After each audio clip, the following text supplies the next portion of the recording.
I'm here back in my room, and today we're going to talk about movies. I have my crappy little laptop with me to help me go through the list, because otherwise the list is on my phone, which is my camera. So today we're going to talk about like things I've seen in movies that I wish were in more movies, if that makes sense. And I use Letterboxd, which is like a logging website for movies. I really enjoy it. I've been using it since 2019, I want to say. And hold on, maybe a lot older than that. Anyway, doesn't matter. And yeah, sometimes I'll watch a movie and I'll be like, oh my god, we need to bring back whatever is in this movie. Or sometimes what's not in this movie. Like sometimes something is missing and I want them to bring back whatever to the movie, because that's like the movie sparked an idea in me that like we kind of need to bring this like thing back. Anyway, so most of these are positive, I have to say as well. And like most of these, the reviews are like 4 stars. There's like a couple of, yeah, the lowest one is 2.5 stars, but you'll understand why in a minute. So the way I did this was I went through my Letterboxd reviews and I just did, is it Control F? Yeah, Control F, Command F if you're an Apple user. And I just looked up the phrase bring back in all my reviews and I went through 95 pages. Yeah, to talk so much shit about movies takes a special kind of skill. So let's get started.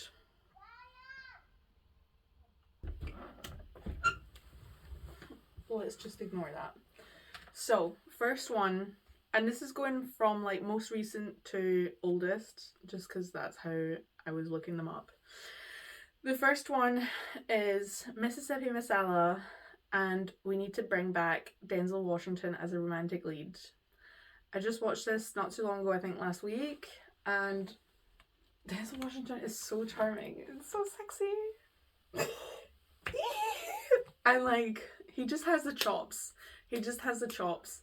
I'm sure he's done more romantic movies than just Mississippi Masala, but it's really such a crime that he's in not a lot of like romance movies. Like he's just really good at it. Like he's charming, he's funny, he's handsome as hell. Do you know what I mean? And like the chemistry between him and the lead actress in Mississippi Masala was amazing. Like you don't even realize that there's not any plot going on other than like one character. Anyway, so we need to bring that back. Who's gonna make that happen? I'm just saying. The next movie is Vengeance, which came out in 2022, and it's a BJ Novak movie. And I think when I first saw that it was gonna come out, I was just like, ugh. And it's about a guy who gets contacted by the brother of a girl he used to hook up with, and he's like a writer slash wants to get into podcasting, so he decides to make a podcast about her death and just like, I don't know, just what happened, like a murder mystery, true crime, and it's good. I liked it. I did like it. I really thought I would not like it because there's a John Mayer jump scare in the first minute, but I did enjoy it. But what I did not like, and which is why it's on this list, is I said bring back proper nighttime lighting, because the scenes that they shot in the dark, and there's a couple of them because they go to like parties in the desert, those scenes were lit like absolute dog shit. It's such a gripe of mine when things are lit so badly. And like, I say this as someone who watches X-Files almost constantly. X-Files is just lit like absolute dog shit, but it's because it's a TV show from the 90s and they had a budget of like 2 pence. Like, this was a movie. Like, just I think as well what annoyed me is like, obviously now we're in the age of digital movie making, and they're just like resting on their laurels because they can like edit it in post. No, have something in place so that you don't have to edit it in post. Have a light source. Bring back light sources. Anyway, next on the list is 12 Angry Men. Really good movie. Really good movie from 1957. And what I said about that is bring back movies set in one location for 95% of the movie. They just knew how to do it back then. And like so many movies that were from like the 40s, 50s, 60s, a lot of the time it was just because of budget, right? Like they didn't want to have to build like loads of elaborate sets. They didn't have the money to shoot on location, to have everyone mic'd up.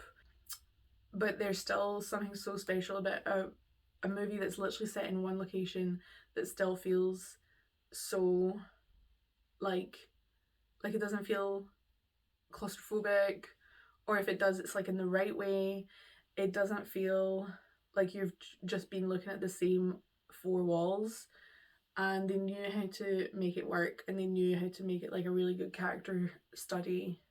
And that one especially is a great character study. Like you also don't know anyone's names because they're all jurors, so you just know them by like juror number 2, juror number 3, and you still learn so much about them, either through like physicality, characteristics, what they say, how they react to things.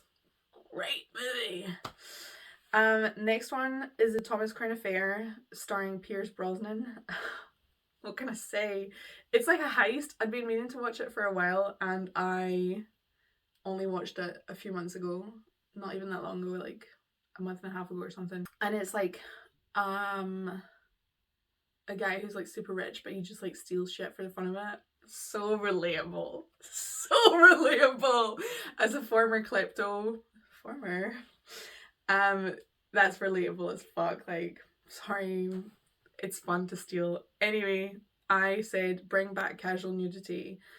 This was for the Thomas Crown Affair. Came out in 1999, and like the 80s and 90s were such a great moment for eroticism in movies, and to like its detriment, I'm sure, as well, but like it was so great to just be able to see a tit every now and then. When do you see a tit now? When do we see tits? Bring back tits. Yeah, and like in the movie it's just very casual, like they've just had sex and then they're just chilling. It's not supposed to be like super tantalizing. She's just like chilling with her boobies out. Love that. We need to bring that back. Next is Rope, which I've already talked about before, from 1948. And what I said was bring back excellent sound editing and high waistlines in men's clothing. And I stand by that. Like the sound editing, especially in the last 5 minutes of it. Literally, if you don't even want to watch the whole movie, just watch the last 5 minutes.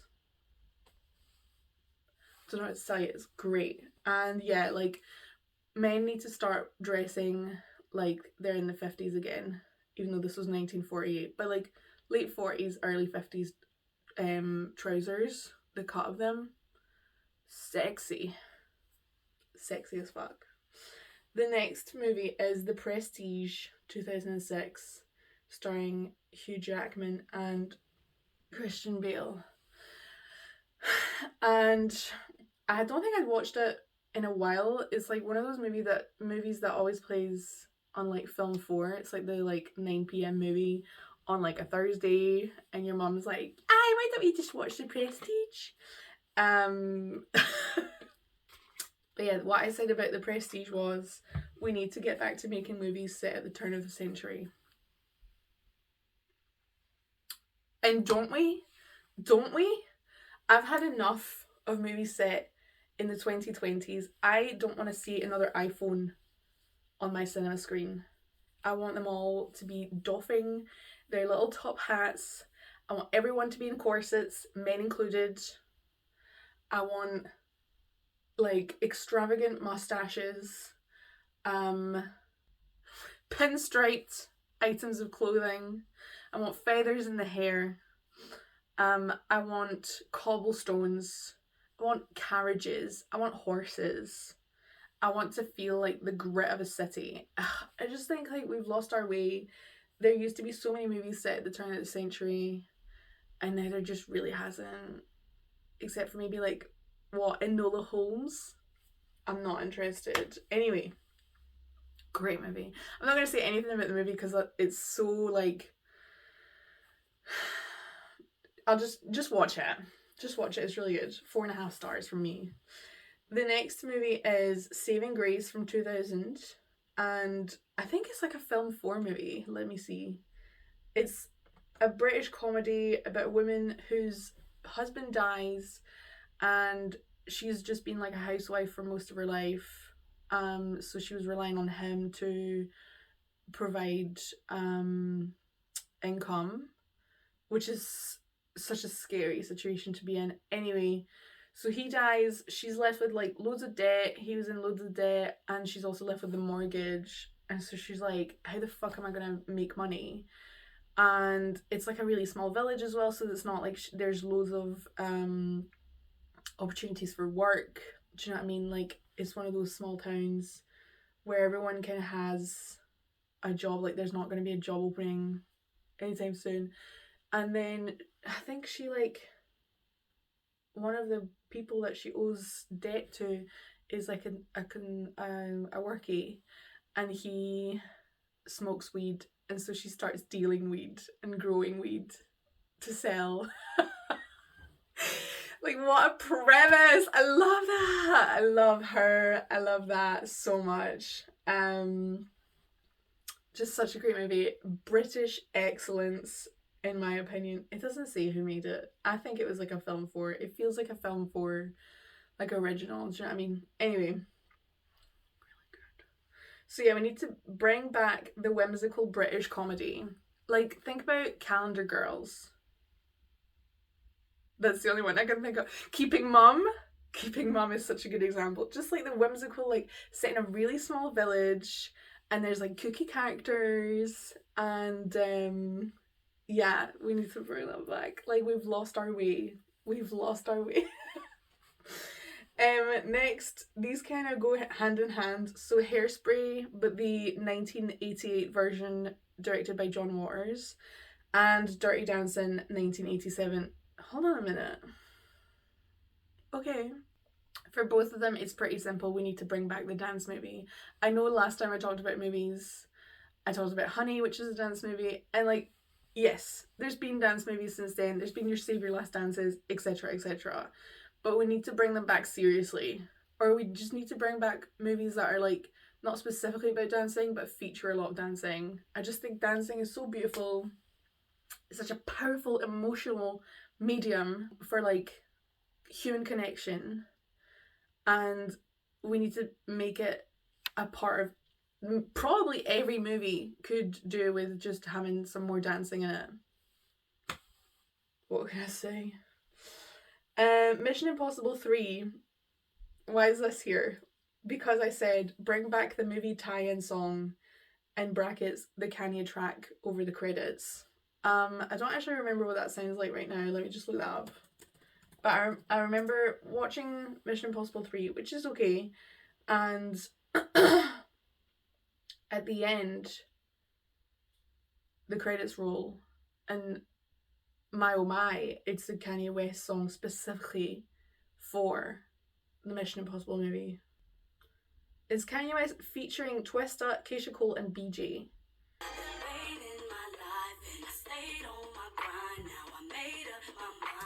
Yeah, it's good. Anyway, so we need to bring that back. We need to bring back the tie-in song.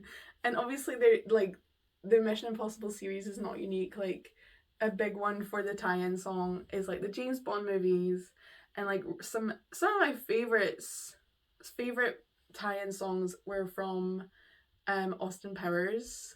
The Beyonce songs from Austin Powers are top tier.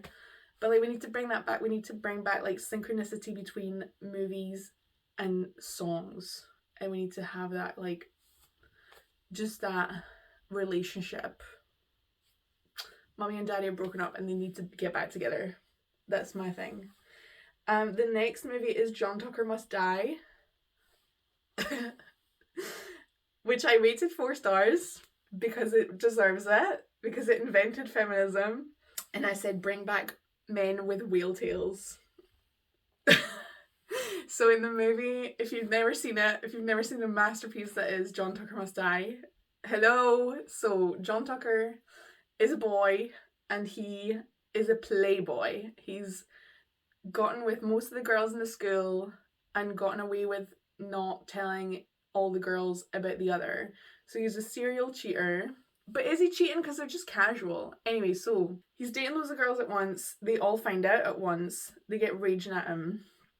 Then a new girl comes in. Is it Brittany Snow who plays the new girl? I feel like it is. And they basically get her to seduce him and break his heart. And one of the things that they do to like embarrass him is they make him wear like a thong.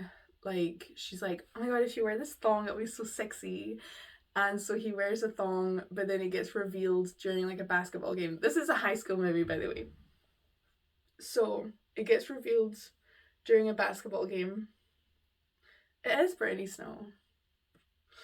It gets revealed during a basketball game and you can see his whale tail. And then all the guys are like, what the fuck is that? But then they all start wearing thongs because he's like, it's more aerodynamic. And it becomes like a trend in the school that all the boys have whale tails. And I just think that's hot. I just think men with whale tails are hot. I think men should wear thongs. Or just lingerie in general. The next movie is Shakespeare in Love 1998. Come on. And what I said was, bring back the Elizabethan trend of having a pearl dangle at your hairline, which I guess happens. I don't remember it, but it must do. But it was like a thing. Just like a tiny little pearl right there. And also men wearing massive pearl earrings. I think in this movie especially, is it Colin Firth that's in this one? And is like a baddie.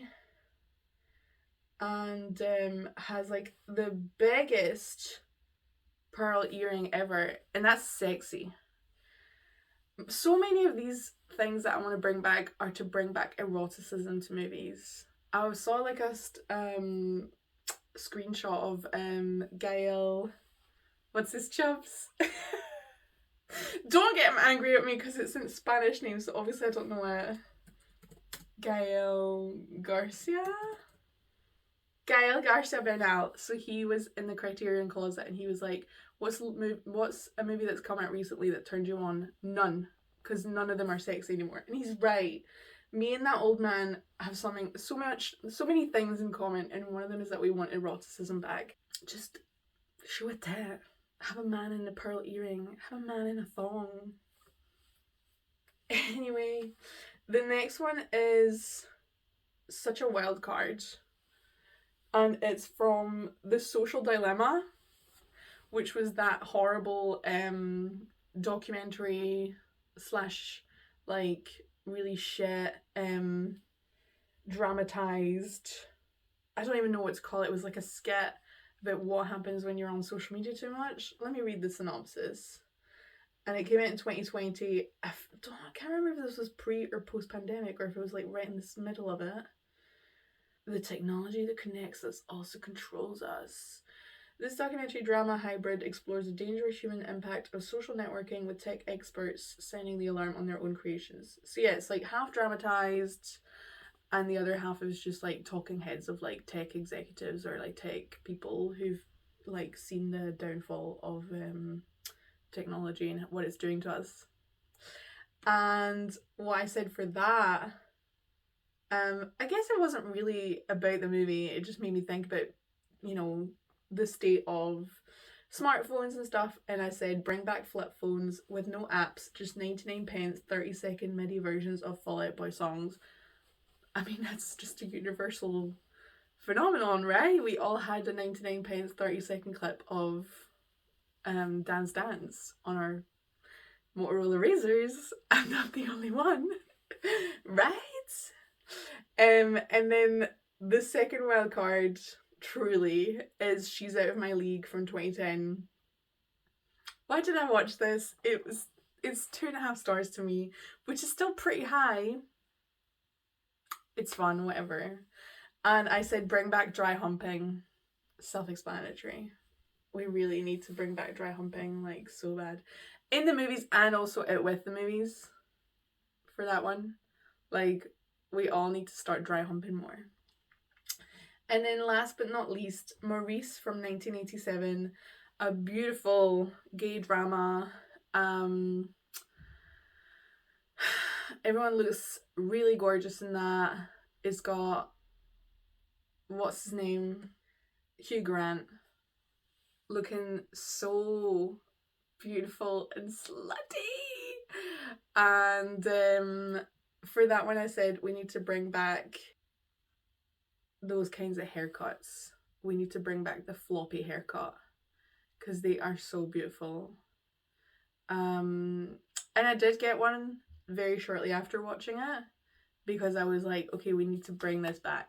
And I guess now people would see it as more like fucking K-pop haircut. It's not. It's not. It's an Edwardian haircut. So that's all the things I think we should bring back to the world, to movies, to our lifestyles, to our relationships, you know, and like do your part. Start bringing one of these back and start noticing what you want to bring back. Because there's a lot of things we should bring back, like, and we can because trends are circular, cyclical, and things are always going to come back anyway. But let's bring back the really niche shit, like men in whale tails. That's all from me this week. Bye.